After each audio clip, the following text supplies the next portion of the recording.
Olá, o tema desta aula é o fenômeno conhecido como ressalto hidráulico. O ressalto hidráulico não é um fenômeno estranho ao nosso cotidiano. Com esse vídeo vocês podem ver um tipo de ressalto hidráulico formado em uma tampa plástica quando a mesma é colocada abaixo do jato produzido por uma torneira. O jato, em alta velocidade, ao atingir a superfície da tampa, produz um escoamento supercrítico. Esse escoamento supercrítico, para a vazão escolhida, não consegue alcançar a borda da tampa porque a superfície quase horizontal da mesma resulta em uma componente muito pequena da força-peso na direção do escoamento. Como consequência, as alturas de escoamento crescem no sentido do escoamento, mas esse crescimento não é indefinido. Em uma determinada posição, ocorre um tombamento para montante produzindo um ressalto hidráulico e um escoamento subcrítico ajusante dele. Esse esboço mostra de forma aproximada a sequência de eventos até a formação do ressalto em um longo canal horizontal. O ressalto hidráulico ocorre entre o escoamento supercrítico a montante e o escoamento subcrítico a jusante. Observem como há uma intensa turbulência na transição entre esses escoamentos, condição que resulta em uma elevada dissipação de energia e uma considerável incorporação de ar.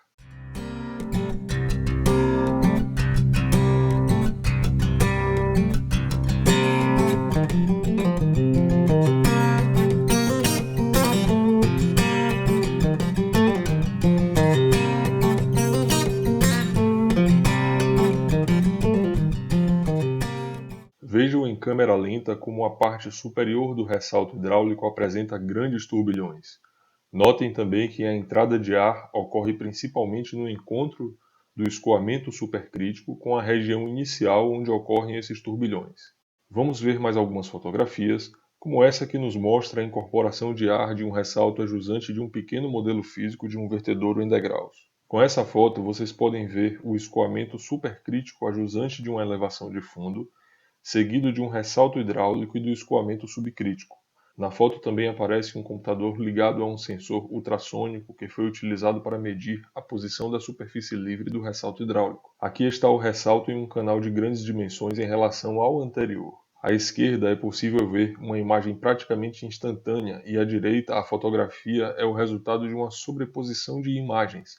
Por isso o aspecto esbranquiçado para a parte do escoamento que é bifásico, do tipo ar-água. Essa é mais uma fotografia do mesmo ressalto hidráulico, agora visto de frente. Com um tempo de abertura menor do obturador da máquina fotográfica, a imagem obtida tem esse aspecto, revelando algumas estruturas turbulentas que emergem da superfície livre e que são responsáveis pela formação de gotas dispersas no ar. Quando visto de cima, o ressalto hidráulico pode apresentar esse aspecto claramente tridimensional. A característica tridimensional também pode ser vista como o resultado de uma simulação numérica, empregando as equações de Navier-Stokes com médias de Reynolds, a equação de conservação de massa e o modelo de turbulência Ky.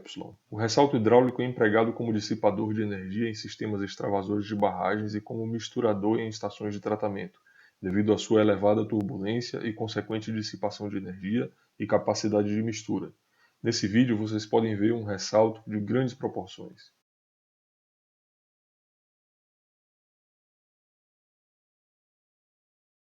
Espero que com as fotografias e vídeos apresentados, esse desenho seja bem compreendido.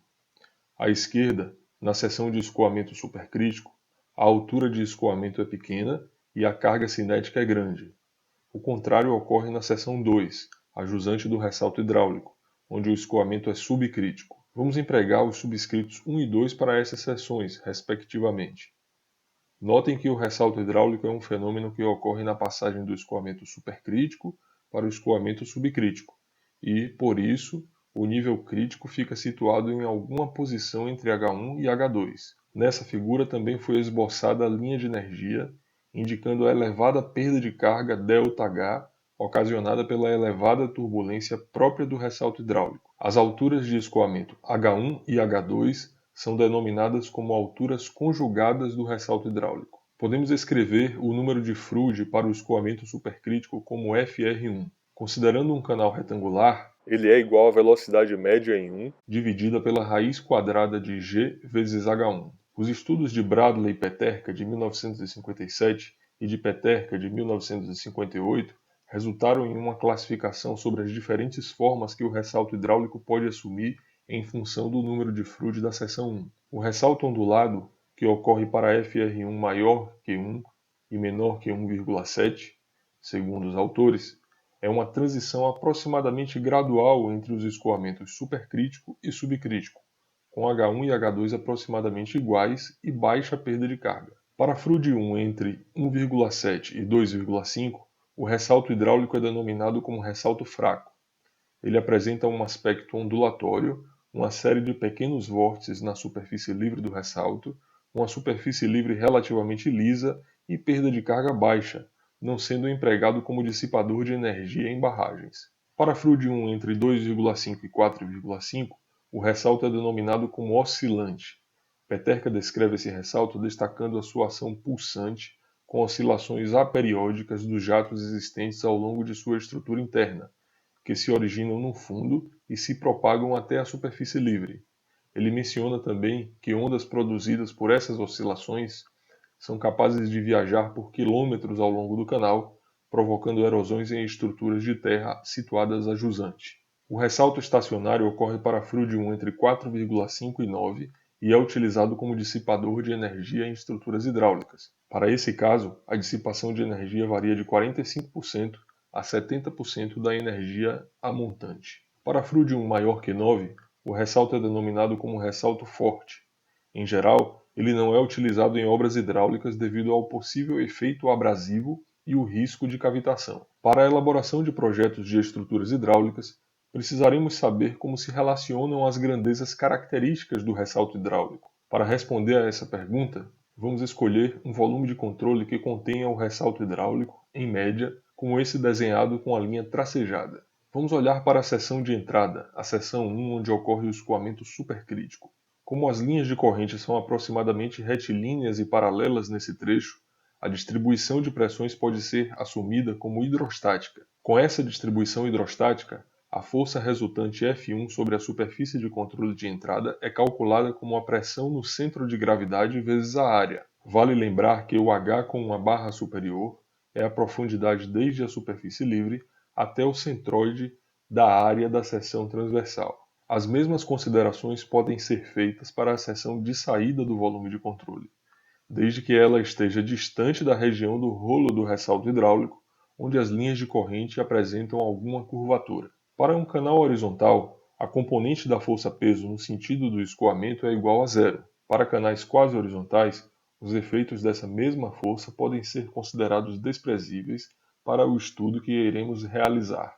A força decorrente do cisalhamento também é desprezada nessa dedução, por ter um valor geralmente pequeno, devido ao comprimento do ressalto hidráulico, que não é muito extenso. Além das forças identificadas, devemos calcular a taxa resultante da passagem de quantidade de movimento através da superfície de controle.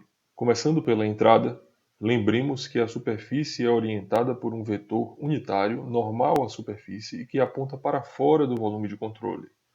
Por simplicidade, vamos escolher uma superfície de controle de entrada que resulte em um ângulo de 180 graus entre o vetor unitário n e o vetor velocidade v1 na entrada. A taxa de variação temporal da quantidade de movimento que atravessa a superfície de entrada é igual à integral da massa específica vezes v1 vezes o produto escalar entre v1 e n vezes dA, assumindo um coeficiente de correção da energia cinética igual à unidade e empregando a velocidade média na seção 1, é obtida a seguinte forma para a taxa resultante da passagem de quantidade de movimento pela entrada.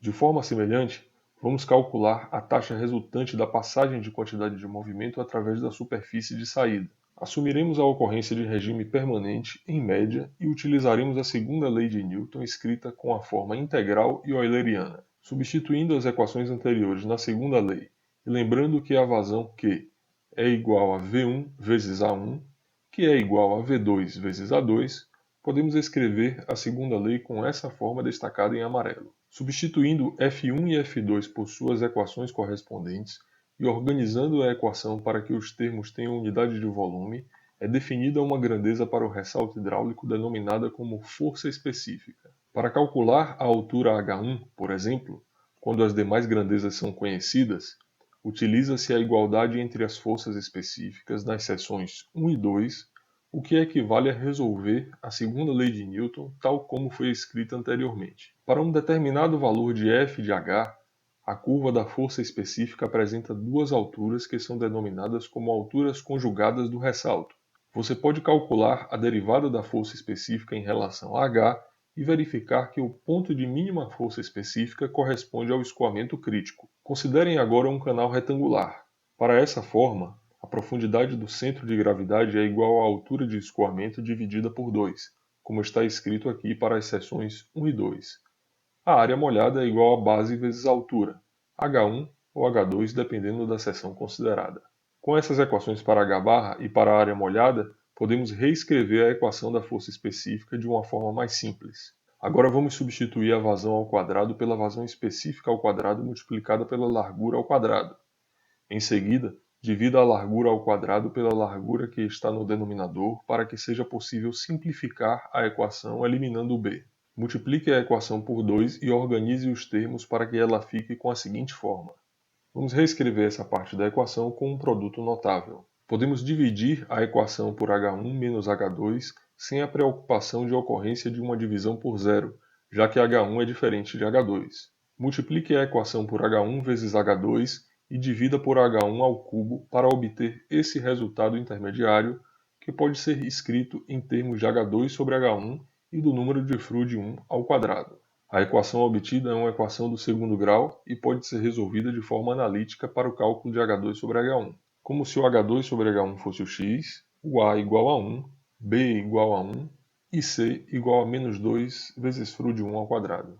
Podemos organizar a equação colocando o meio em evidência. Cabe mencionar que com algumas contas é possível demonstrar que há uma equação semelhante, mas com H1 sobre H2 e Froude 2 ao quadrado. Essa equação ou equações, se considerarmos as duas, têm origem na segunda lei de Newton e foram deduzidas pelo francês Bélanger, motivo pelo qual recebem o nome de equação ou equações de Bélanger, que foi homenageado ao lado de outros franceses em um dos patamares da Torre Eiffel, como ilustrado nessa fotografia. Quando as simplificações adotadas se aproximam das condições experimentais ou observadas, constata-se que há uma excelente aproximação entre a equação desenvolvida e os dados experimentais, como ilustrado com esse gráfico. Uma próxima grandeza a ser considerada é o comprimento do ressalto hidráulico, representado por LJ, como indicado nessa fotografia. O cálculo do comprimento do ressalto hidráulico é de extrema importância para o dimensionamento de bacias de dissipação por ressalto hidráulico de sistemas extravasores de barragens, como ilustrado nessa fotografia. Peterka relata em seu trabalho que o comprimento do ressalto hidráulico foi a grandeza mais difícil de ser medida. Ele explica que, em seus experimentos, o ressalto foi estabelecido com início na posição de encontro do canal inclinado com o canal horizontal, como neste desenho. Já a definição da posição final do ressalto hidráulico não foi tão simples, tendo sido adotada a posição final do rolo do ressalto ou a posição a partir da qual o jato de alta velocidade começa a deixar o fundo do canal. Com essas duas definições para a realização das medições da posição final, Peterka adotava a que resultava no maior comprimento. Ele explica que essas duas definições oscilavam para montante e para jusante, dificultando muito a obtenção de dados. Os dados experimentais de Peterka foram organizados por ele, relacionando os adimensionais LJ sobre H2 e o número de Froude da seção supercrítica, tendo sido proposta a curva apresentada neste gráfico. Desde então, diversos autores têm recomendado a sua metodologia para a determinação do comprimento do ressalto hidráulico. Nesta figura vocês podem ver os pontos experimentais obtidos por Peterka e uma curva definida pela equação indicada, semelhante à curva que ele desenhou. As dificuldades mencionadas sobre a definição do comprimento do ressalto foram ilustradas por Peterka quando ele apresentou esse gráfico que nos mostra curvas obtidas na Alemanha e na Suíça, além de uma proposta de outros dois autores. Observa-se uma considerável divergência entre as metodologias. Imagine agora um experimento que utilize transdutores de pressão instalados no fundo do canal e ao longo do ressalto. Esses transdutores estão conectados ao computador e realizam a medição de pressões com elevada taxa de amostragem, ou seja, medem 50 pressões a cada segundo. O resultado dessa medição será um conjunto de dados distribuídos ao longo do tempo de medição. Esses dados, como vocês podem ver no esboço, expressam bem a turbulência por apresentarem intensas flutuações em torno da média. Além da média, podemos calcular o desvio padrão, podemos construir o histograma e calcular outras grandezas estatísticas, como os coeficientes de assimetria e de kurtose. Esses coeficientes, que são momentos centrais, expressam alguma característica da distribuição vista no histograma e foram empregados por Marques e colaboradores para estudar até que posição o ressalto hidráulico exerce influência nas flutuações de pressão junto ao fundo do canal, sendo x a posição ao longo do canal, com origem no início do ressalto, YL igual a H2 e YR igual a H1, os autores definiram a dimensional x sobre YL menos YR e estudaram o comportamento do coeficiente de assimetria ao longo da posição do ressalto, como pode ser visto nesse gráfico. YL menos YR ou H2 menos H1 é o que denominamos como a altura do ressalto. Como pode ser visto, a partir de x sobre a altura do ressalto igual a 8,5, o coeficiente de assimetria estabiliza em torno de zero, indicando o final da influência do ressalto hidráulico, considerando as medições de pressão. O número 8,5 também foi identificado com a análise do coeficiente de kurtose e da flutuação de pressão. Diversos trabalhos experimentais conduzidos por Marques e seus alunos têm comprovado a ocorrência do 8,5 indicado nos gráficos de 1997. Dessa forma, podemos notar a definição de um comprimento que emprega uma metodologia baseada no comportamento da pressão no fundo do canal. A perda de carga no ressalto em um canal retangular e de fundo horizontal pode ser escrita a partir da equação da energia em função de H1 e H2, conforme a equação destacada no primeiro quadro amarelo. A eficiência do ressalto em relação à dissipação de energia é definida como a divisão da perda de carga pela carga específica na seção 1, também destacada aqui no segundo quadro amarelo. Para canais não retangulares, o cálculo de H1, H2 ou da vazão deve ser feito com a solução da equação da força específica. É necessário conhecer a profundidade do centroide, como indicado aqui para a seção trapezoidal simétrica, para a seção circular ou para a seção parabólica, por exemplo. Para canais trapezoidais, pode-se empregar este gráfico. Deve ser calculado o valor de m, que é igual a z vezes h1 sobre b, e, com ele, escolhe-se a curva correspondente. Deve ser calculado também o número de Froude da seção 1, lembrando que o canal não é mais retangular, e por isso, a equação para o número de Froude inclui a altura hidráulica. Com essas duas informações, torna-se possível a determinação gráfica de H2 sobre H1. Para a seção circular, uma forma útil de expressar a equação da força específica pode ser vista neste gráfico. Devem ser determinados inicialmente os valores de H1 sobre D e o parâmetro Q asterisco. Em seguida, é determinado graficamente o valor de H2 sobre H1. Vamos agora resolver alguns exercícios do livro Hidráulica Básica do professor Rodrigo de Melo Porto. Um vertedor de uma barragem descarrega em um canal retangular suficientemente longo uma vazão unitária Q igual a 4 metros cúbicos por segundo por metro. O canal tem declividade de fundo I0 igual a 0,0001 em metro por metro, revestimento de concreto em condições regulares e pode ser considerado largo. Ocorrendo um ressalto hidráulico neste canal, determine suas alturas conjugadas. Começaremos a solução com a equação de Manning para a análise do regime permanente e uniforme. Como o canal é retangular e largo, podemos escrever o raio hidráulico igual à altura de escoamento H0 e a área molhada como a largura de fundo vezes a altura de escoamento. A vazão dividida pela largura de fundo é a vazão específica ou vazão unitária, representada com o Q minúsculo. Com essas simplificações, o cálculo de H0 pode ser realizado sem a necessidade de método iterativo, resultando em 3,05 metros. Para que possamos entender o que ocorrerá nesse canal, vamos calcular a altura crítica. Empregando a equação para a seção retangular, o resultado obtido é 1,18 metros. Como a altura do escoamento uniforme é maior que a altura crítica, o escoamento uniforme nesse canal será subcrítico e o canal é classificado como de fraca declividade. Vejamos um desenho que é uma possível interpretação para o problema. Existe um vertedor seguido de um canal de queda que, em sua extremidade final, está ligado ao canal de fraca declividade. O canal de fraca declividade é muito extenso, condição que torna possível a formação de um ressalto hidráulico com a altura conjugada do regime subcrítico igual à altura do escoamento uniforme. O cálculo da altura conjugada do regime supercrítico pode ser feito com a equação desenvolvida, mas antes é necessário calcular o número de Froude do regime subcrítico, como indicado. Empregando a referida equação, o resultado obtido é H1 igual a 0,32 metros. Um canal retangular de 3 metros de largura transporta uma vazão de 14 metros cúbicos por segundo, com a altura d'água uniforme igual a 0,6 metros.